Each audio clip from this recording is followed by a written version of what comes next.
Welcome back to Redacted Frequencies. I'm your host, Cypher. And I'm Echo.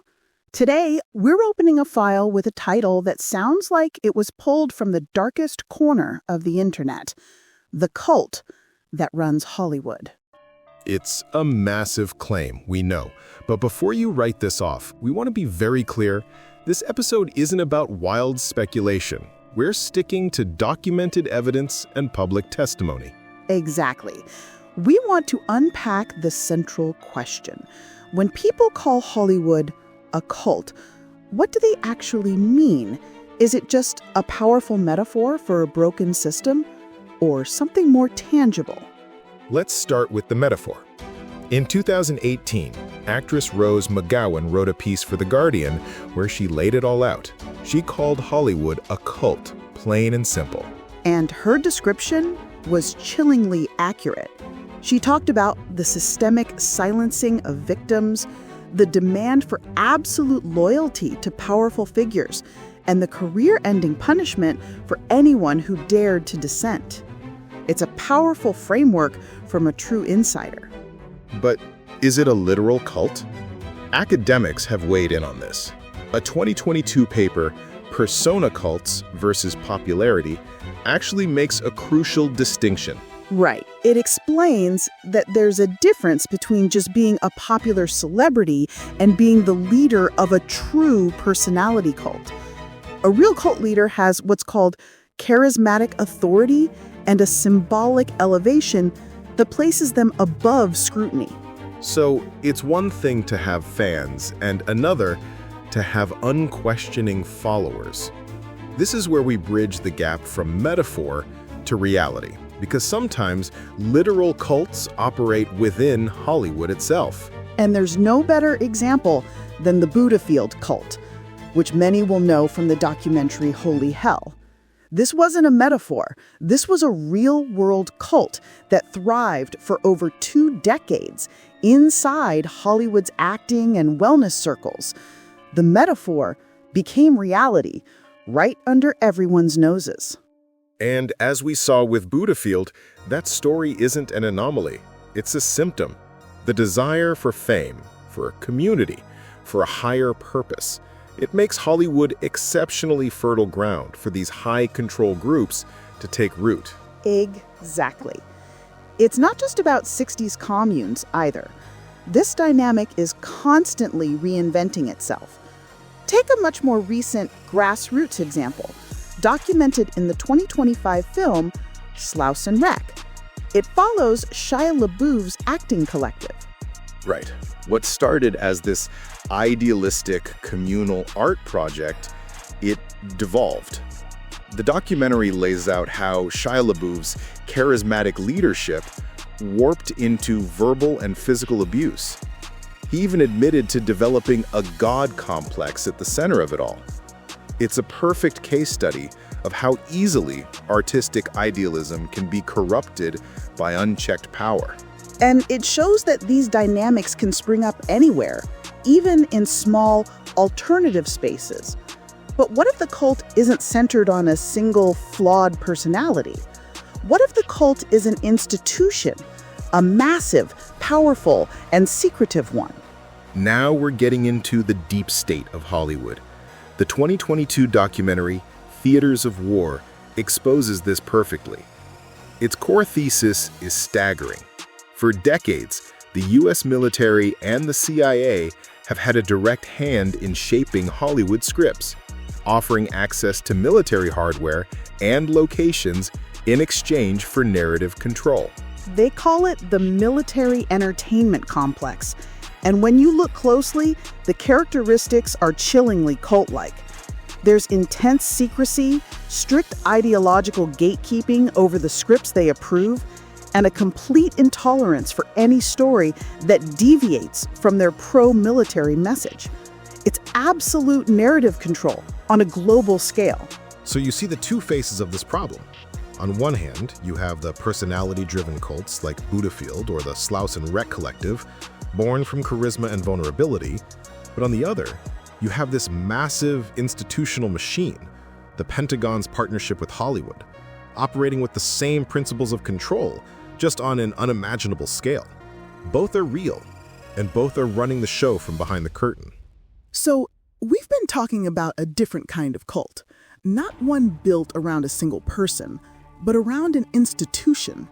A structure so massive and pervasive, it becomes invisible. Now, let's bring that terrifying idea into sharp focus. Let's talk about the military entertainment complex. The Pentagon and Hollywood. We all know they collaborate, but it's always felt abstract. How deep does that connection actually go, Cypher? What's the real mechanism at play? It's a simple, brutal transaction, really. The documentary Theaters of War laid it out perfectly. If a major studio wants to film on a billion-dollar aircraft carrier, or use actual F-35s, or have access to military advisors, they submit their script to a special liaison office in the Department of Defense. So in exchange for that incredible production value, the Pentagon gets what? A consulting credit? They get script approval, total narrative control. Any script that is critical of military policy, portrays soldiers in a negative light, or even hints at historical failures or war crimes is denied access. It's a system of ideological gatekeeping. It ensures that any story that could harm public perception is simply erased before it can ever be made. And the why is obvious. It's the ultimate PR campaign. It's about boosting recruitment, managing public opinion on foreign wars, and justifying a defense budget that dwarfs almost everything else. It's the most effective propaganda machine in human history. It doesn't need to force anyone to watch. It just makes the story it wants you to see the biggest, loudest, most exciting movie of the summer. Which leads to this fascinating idea I read about in a Wired article about how official secrecy fuels conspiracy culture. The irony is that this military entertainment complex is a real, documented conspiracy that's hiding in plain sight. Precisely. Because it's so pervasive yet so opaque, the public can feel that they are being manipulated, but they can't quite pinpoint the source. That creates a vacuum.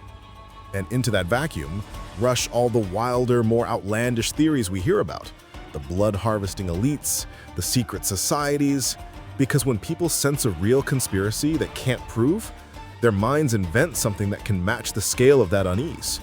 The real manipulation gets lost in the noise. And that brings it all full circle. It's a cult of ideology. There is no single charismatic leader because the institution itself is the object of worship.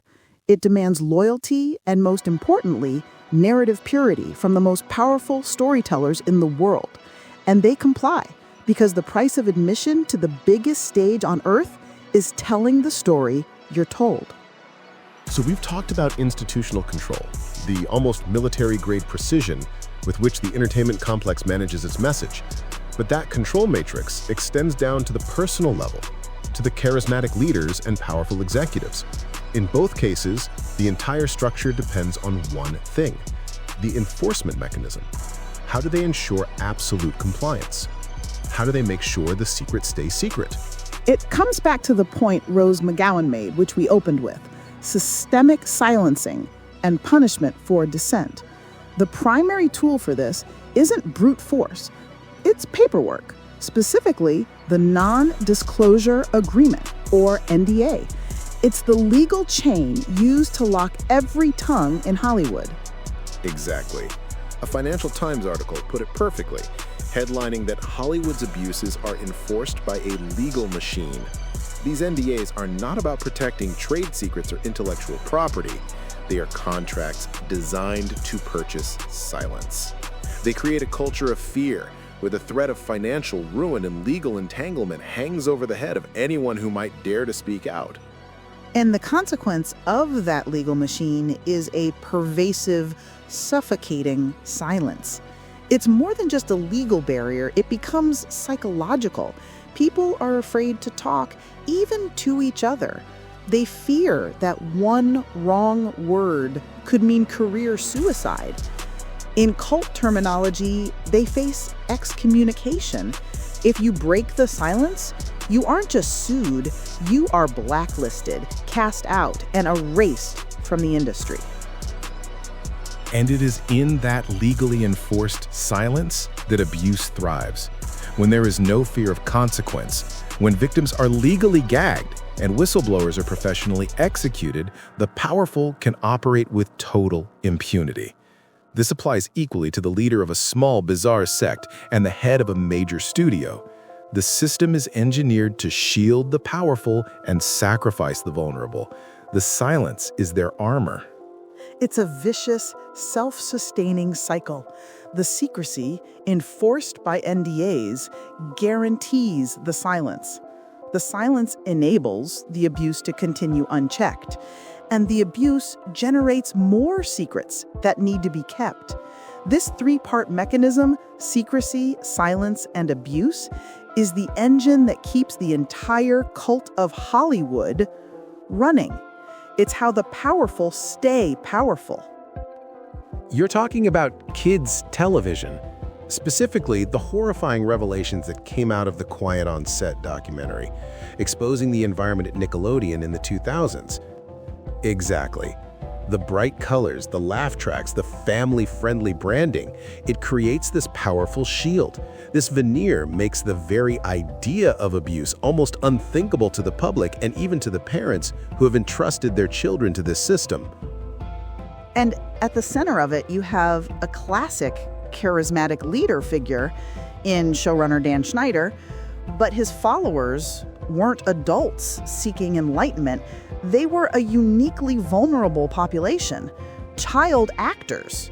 He controlled their careers, their schedules, their entire public image, creating an insular world where his authority was absolute. And all the mechanisms of control we've discussed, the NDAs, the fear of being blacklisted, they become doubly effective on children. You're not just threatening an adult's career, you're threatening a child's dream and leveraging the desperation of parents who believe they're holding a golden ticket. So that innocent veneer, it isn't just a disguise, it's an active weapon. It disarms suspicion and ensures the cycle of abuse can continue, hidden in the one place no one would ever think to look. And that brings us to the end of our deep dive.